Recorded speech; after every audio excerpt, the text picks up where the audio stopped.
Welcome back to the Kristin Omdahl Show. This is episode, and we're here live in Southwest Florida. Version, please also feel welcome. Early in the morning, I believe. Back, Pamela and Patricia and Sue. Happy Tuesday. Hopefully you're having a great day so far. Hi, Helen and Judy. Good morning, everybody. Welcome. This is episode 9.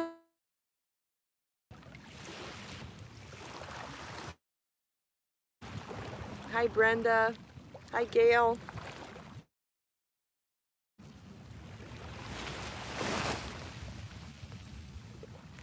Hi, Maribel. Hi, Lorraine.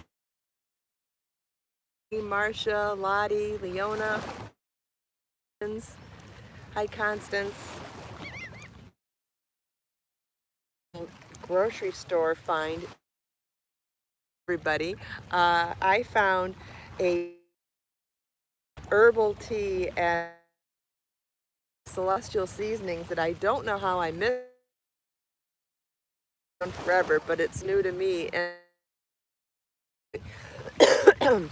so Celestial Seasonings is the herbal tea I'm looking for, and it has cinnamon and all these rich, almost kind of like a chai tea, but it's called herbal base. And oh my goodness, I don't know where, hiding in plain sight on the grocery store shelf, probably my whole life, and I never noticed it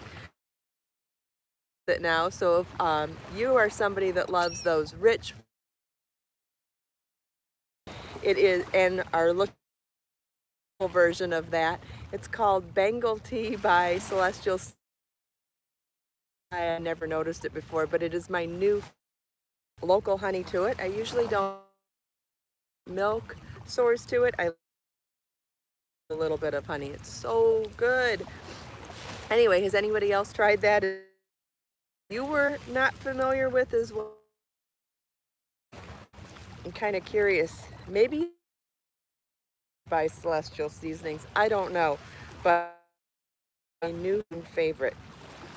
On a top-down knit Biso Luxe yarn.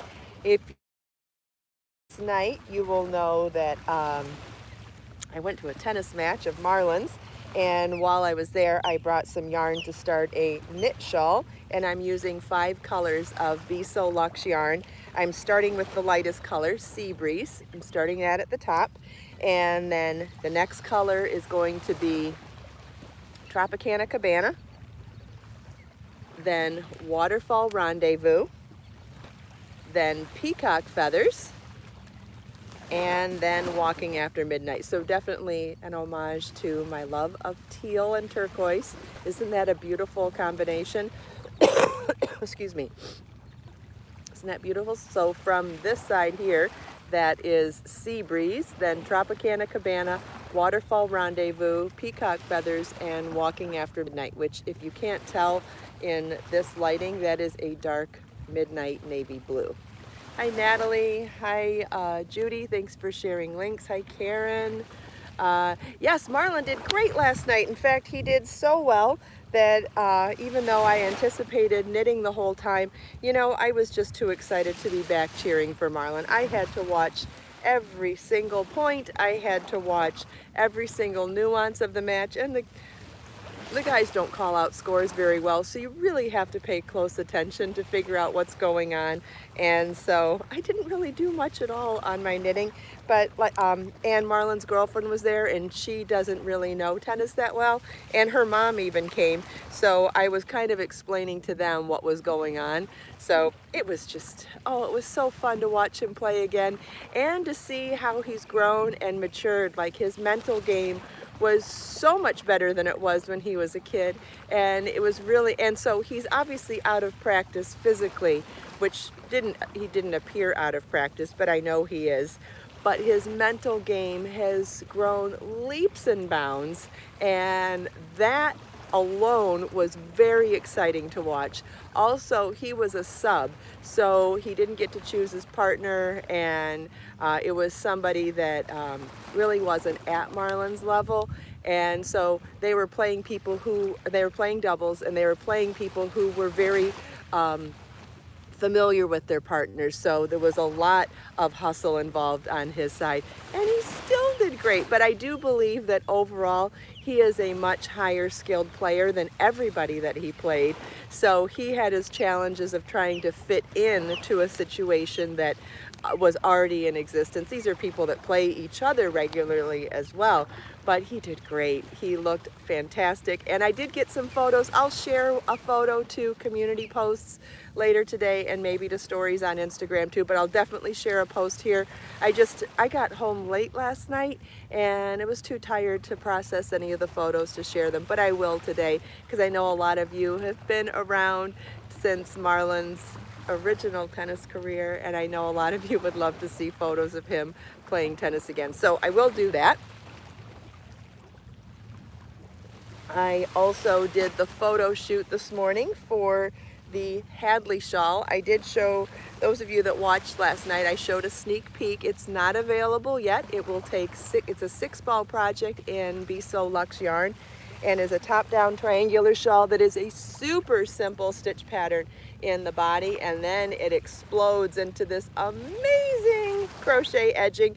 And what I love the most about it is when I do things like take a stitch pattern from the body and blend it into the edging. So if you notice here, it's a V-stitch formation for the whole body. Notice how I used that V-stitch formation for this first set of scallops here. So by doing that, I thought that that's the way that you can really make an edging match the body of a project. And we've talked about this a lot over the years. It's something that I really love to do. When I push myself to create a new edging, I really love to blend the stitch pattern of the body with the stitch pattern of the edging, and I think it just works so beautiful.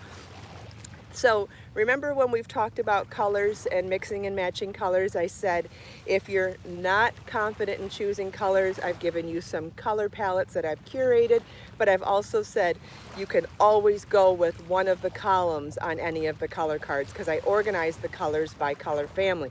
So whether you're looking to combine colors in Be So Baby or Be So Luxe, which are both of my yarns that have really high color options. So Be So Baby yarn has 60 colors, Be So Luxe yarn has 46 colors. So, excuse me.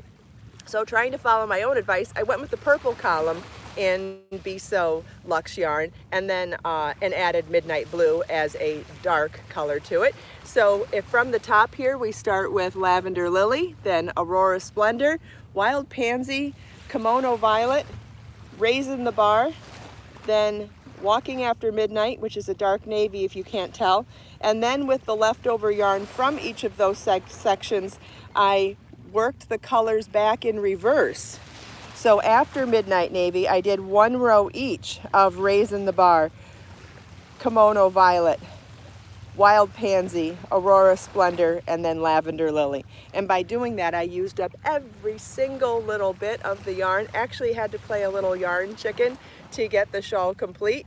So if you do not want to follow gauge, it's possible you may need to dip into a second ball to any of the colors to make this project. But if you are somebody that likes to do a gauge swatch and follow gauge, then you will see that this shawl will just use up each of those 6 balls.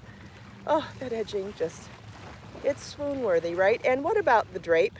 Can you see the drape? Like, oh, I'll try it on so you can see how well it ties too. And I took photos this morning, so when the pattern comes out, there will be lots of beautiful photos. And look at how beautiful the edging looks when it's tied too, so you get to see all of that beautifulness on the front and the back. And I think by doing these colors in reverse, it really amplifies the color changes to go from light to dark and back to light. I really think that it just really makes all of the different stitch textures really pop. So pretty. Okay, so the pattern will have charts, written instructions, and we will do video tutorials eventually, and all of that will be out hopefully later this week. Did you notice, thanks Lily, did you notice my teacup this morning? So if you are, I don't know how it works on a phone, but definitely if you're on a computer screen, if you look below where we're talking right now, there is some merchandise, and so there you can get any type of merchandise with the new show logo on it.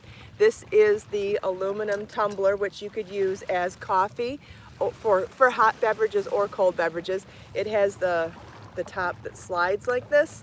So this morning I'm drinking hot tea in it, but you could definitely add a straw and drink cold stuff too, which I will later today.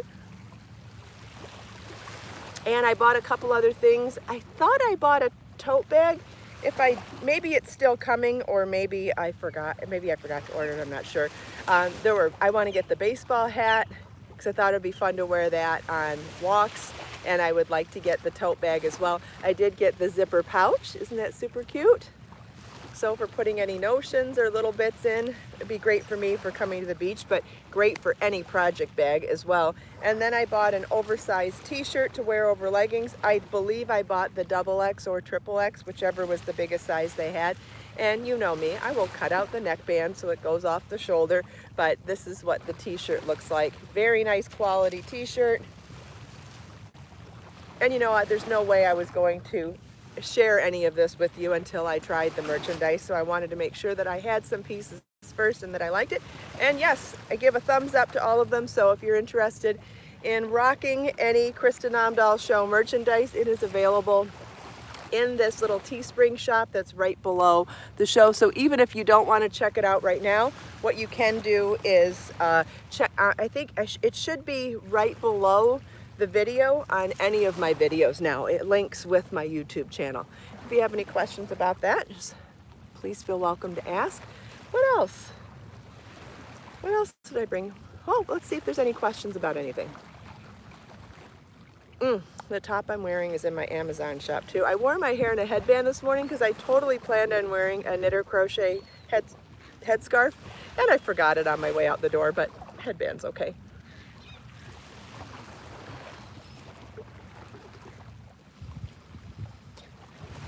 Does anybody have any questions? You should see the tiny little spot I had to walk through to get from the parking lot this morning. I went to a different entrance. We're at Wiggins Pass, like normal, not like an exploration day, but just a normal beach day. And I'll tell you what, if it was like after sunset, I think I'd be a little spooked walking back to my car. But if you want, I can turn the camera around and show you how skinny it is to show you what I mean. Even like the canopy of the trees, which I think would be amazing photos at some point too, because the tree canopy at this entrance is quite beautiful. Let's hope we don't see any snakes. But you can barely see it, right? Look at how narrow this is. I mean, it is trees right up to the edge. And this is at the most 3 feet wide. And you know there's critters on each side here, so I apologize if I'm going to start screaming here. So here's one of the signs. You are not allowed to walk in the dunes. They are all protected. So if you want to read the sign, you could screenshot that. And look at how tight this canopy is. Like, this would be amazing for framing of a photo of some kind. There's some cars back there.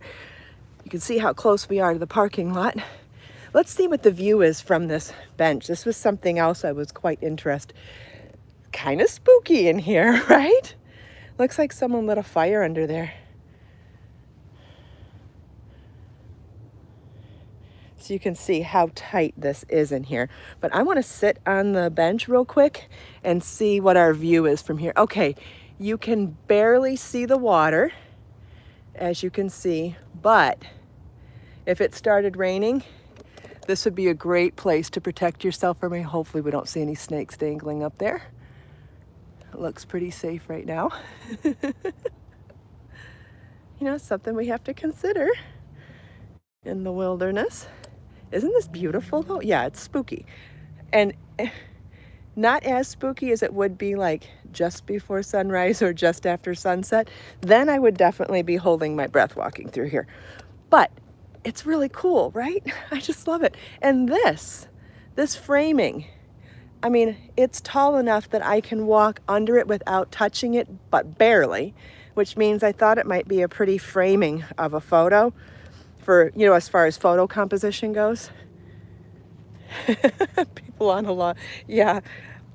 Yeah, if I did any type of movie making, I think you could make some really cool stuff in this park. You could definitely do some faking of living, like Blue Lagoon. Remember Blue Lagoon? That was one of my favorites growing up. I loved that movie and like Swiss Family Robinson, anytime people had to create tree huts on a deserted island, I thought that was so cool.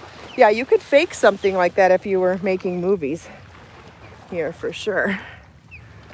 So pretty, so pretty. All right. I missed any conversation that's going on. If I missed your question, please feel welcome to ask it again. I was pretty wrapped up in showing you what was going on back there, so I wasn't as focused on the comments. I hope you enjoyed that though. It's really kind of interesting. Do you want to see the whole beach too? Here, let's do the whole beach too. So here's the beach to the south of us. Whoops, forgot to turn the camera around. So there's where we walked in. Beach to the south of us. The water. We'll walk down to the water's edge too so we can see how clear it is. I believe it's clear. Beach to the north of us. So we had a low of 64 overnight, which I know a lot of you in northern climates are going to think this is crazy, but this is the beginning of winter for us. It's very exciting. Yes, it's chilly here. It was 64 this morning, which is very chilly to us. Last night, when the sun went down at the tennis tournament, we were wrapped up in towels and sweaters and acting like fools, and it was probably only 75 degrees outside. But it's all relative to what you're used to, and we're used to 95 plus degrees and high humidity, so of course we get chilly when the temperature drops 20 degrees. All right, so as you can see, the water's really clear this morning. It is overcast here, which, you know, sometimes pretty. Marlon did great last night. Thanks, Karen. I can't wait. And he left confident and happy with himself, which means I feel like he will keep playing tennis. So I could not be happier about that. Thea went to her grandson's soccer game and froze. Oh, I bet. Marcia, it's 49 degrees there. Brr! Yeah, that's cold. And it's relative. I'm sure some people don't even think 49 degrees is cold. Thank you, Lisa. I believe my headbands are in my Amazon shop if you need to find any. I'm very picky about headbands. A lot of times they're too tight on I must have a big head because I have a hard time finding headbands that fit. I need something that's quite stretchy and flexible. Lily, 43, Burr. It was 64 here this morning. Yeah, I freeze when I go north, definitely.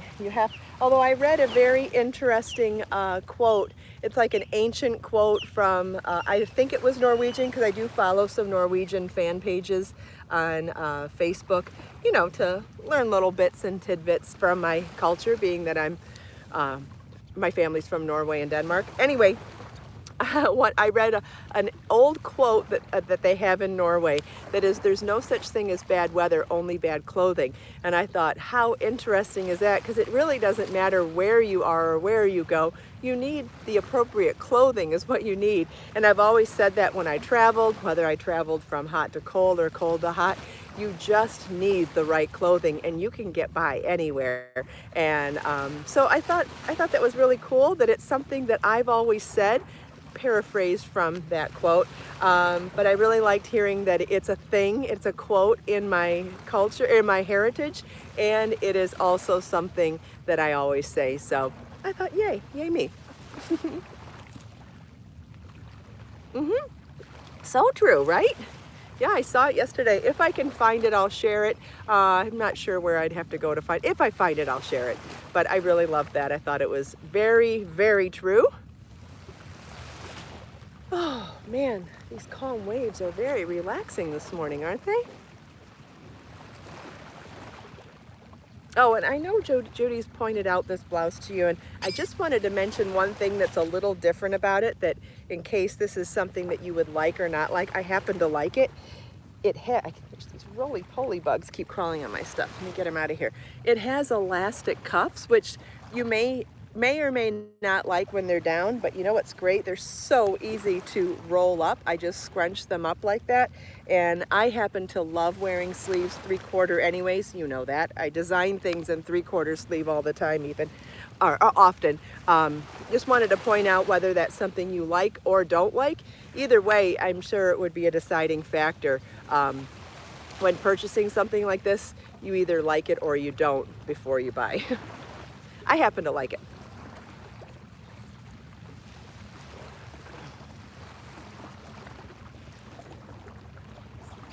Yeah, it's easier than rolling up sleeves, even easier than rolling up sleeves with epaulettes. I think it's really nice. Joe likes 3/4 sleeves too. Yeah, most of the time, unless I'm freezing. If I'm freezing, then I like long sleeves. And I really like long sleeves where you can have a hole to put your thumb through, like on some sweatshirts, if I'm cold. But the rest of the time I prefer 3/4 sleeve, short sleeve, and sleeveless. But everybody has different preferences, that's for sure. I will be going back into the video studio today. In fact, I am going to be sharing something else with you soon, a new Amazon find of mine. I started experimenting with UV light gel polish recently, and I'll tell you more about it when we do an actual tutorial on it, but I've been experimenting with doing my own nails where I use a gel light to cure each one, and it's been really interesting because the polish stays on so long, and it's not a lot hard. It's no harder than just painting your nails in the first place, but there are some tips and tricks to it to be successful at it. And so, see this color I'm wearing? I actually combined 2 different colors to make this. And so in an episode coming soon, I will do a tutorial on how to take gel polish off and how to put it on, how to keep it clean as you're doing it, and then how to cure it in the lights. And what's so cool about doing this kind of manicure at home is that there is no dry time. When you cure your polish under the UV light, it's dry immediately. You can go wash dishes right afterwards. You can go brush your hair. No, taking it off is not the problem. I have the right kind of tools to soak them off properly so you don't damage your nails. So I've figured the whole system out, and I will be sharing it with you in an episode coming soon because I'm really excited about it and really love the ability to, you need to just soak them off. And I found really simple tools that are really cheap for soaking them off professionally. So I'm really excited to be able to share all that with you. Super easy. So these little clampy things that you put you take a little piece of cotton soaked in acetone, put it on your nail bed, and put this little clamp on it to put a little bit of pressure on it. Let it sit for 20 minutes. Boom, done. Kind of like what they would do in a salon, but something that's reusable. You know how they use aluminum foil pieces? These are little clamps that you can reuse forever. Very cool. Lori's been doing my green smoothie every day lately. Awesome, me too. I'm still doing a green smoothie every day. I add spinach, cucumber, parsley, celery, mango or pineapple. Those are frozen. And then I also add a knob of fresh ginger, and then I add water. Yeah, the gel light's really awesome. Yeah, I think you might have a vitamin deficiency, Karen, if you have ridges on your nails. It's possible. I'm not sure if it can also be genetic, but it is worth looking up to see if maybe it's a vitamin deficiency.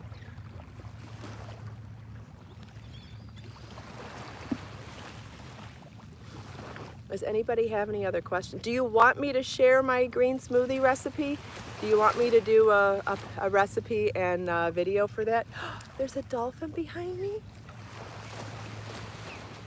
That's awesome. We haven't seen a dolphin here live in a long time. Yeah, don't add things you don't like, obviously. Yeah. Yes, ridges can also just be natural or genetic too. Okay, I see someone is interested in the green smoothie recipe. Great. I don't think I actually did a video or a recipe for the green smoothie. I think I just shared it while I was live one day in the kitchen. I don't think I've actually done a proper video on it. Oh, where'd that dolphin go?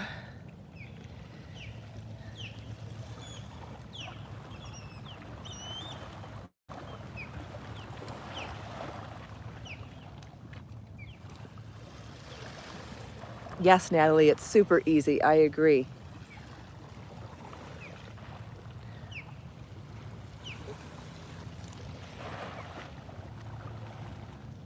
Well, I guess the dolphin's camera shy. He says, I'm not doing this for you.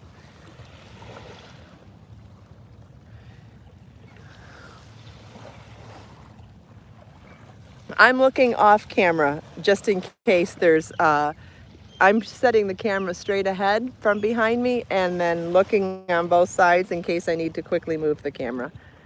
But I don't see him. Oh, there's a lot of activity right here though.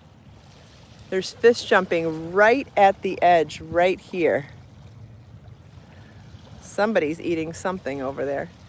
Wouldn't it be amazing if it was the dolphin? Oh, that's how close the dolphin was that followed me along the beach the other day. That was so cool. Okay, so the fish are gonna make me look like I'm making it up too. Nice. You can't tell, you can't predict what animals are gonna do. I know Sooners say something about the kitties and they're gonna prove me wrong too, right? It's just, that's nature. Hi Susan, welcome. Glad you love my channel. Thank you. I'm so glad you're here.